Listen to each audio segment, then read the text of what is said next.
When temperatures start hitting the triple digits, it can be bad news for your car. Yeah, especially with the type of heat that we have here in Texas. It can take a real toll on your car's battery and engine. So Natalie Bomke, we sent her out to Bumbera's Performance Associates in Katy with a look at how to diagnose some of these problems. Natalie, we all know cars have to work a lot harder in the heat.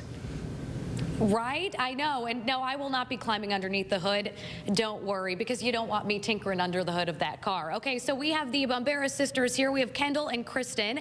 They are racing sisters. They race cars, which they tell me very different when it comes to the cooling system of a race car versus your typical car that you'd see on the road. So you guys are going to break it down for us this morning. So we'll start with Kristin.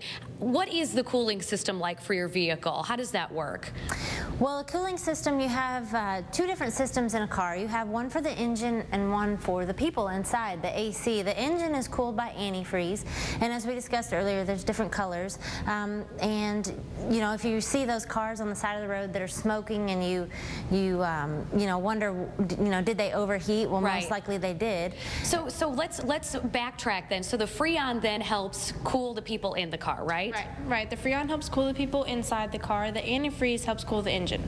And you were discussing then, Kristin, there are two types of, or different types of antifreeze, and if you're going to replace it yourself, probably not a good idea because you don't want to get the wrong kind. Exactly. Not only that, but it's dangerous because it's a pressurized system. So if you open up this cap and the engine, has pressurized the liquid that's in there, it could potentially burn you if you open it up. So you have to make sure that your car is cool, and then once you open it up, make sure that you put the right color of Freon, of antifreeze in the vehicle. Okay, so let's say I'm going down the road and I see somebody then who has smoke pouring out of their engine. Could that be a heat-related issue?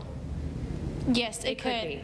And walk me through what I should do. Can I put antifreeze into the system until I go to my mechanic? Is that a good idea to just kind of get me through? You can, but like I said, make sure that the car's cool so that that doesn't pressurize and splash up and because it could burn your face. Exactly. Yep. Okay, and then once I get it to the mechanic, what kind of cost am I looking at then to get that antifreeze kind of flushed and ready to go? It's about $175 for cool and flush. $175. And then how often do I need to get that done?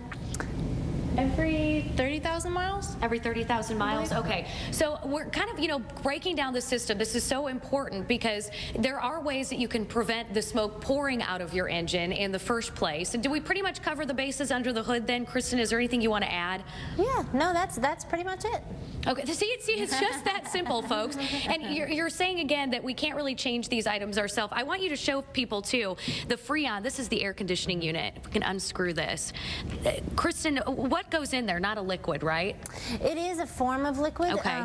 But the mechanic, your local mechanic, it has a certain pressurized machine that they can hook up to that and install more Freon for you to help keep you cool inside the car. Okay, so again, we're going to go over all of this then when we come back. I find it interesting also that all cars don't take the same kind of antifreeze, that it's very different. But again, you can top that off if you run into problems. Go to your mechanic. They're going to probably have to flush the whole system. You should be doing this like every 2 years anyway. We're going to climb inside the car. We see in the 9 o'clock hour, we're going to talk about those gauges and when you might be getting into the danger zone and other signs your car might be giving you that you need to get it into the shop so you're not stranded on the side of the road, right? All right, there you go. We'll send it back to you guys. Hey, a lot of help. And you know what? Those Bumbera girls grew up in the garage with their parents. They know what they're talking about. They're amazing. I feel like I could call on Natalie now if I'm stranded on the side of the road today. Our new expert in the house.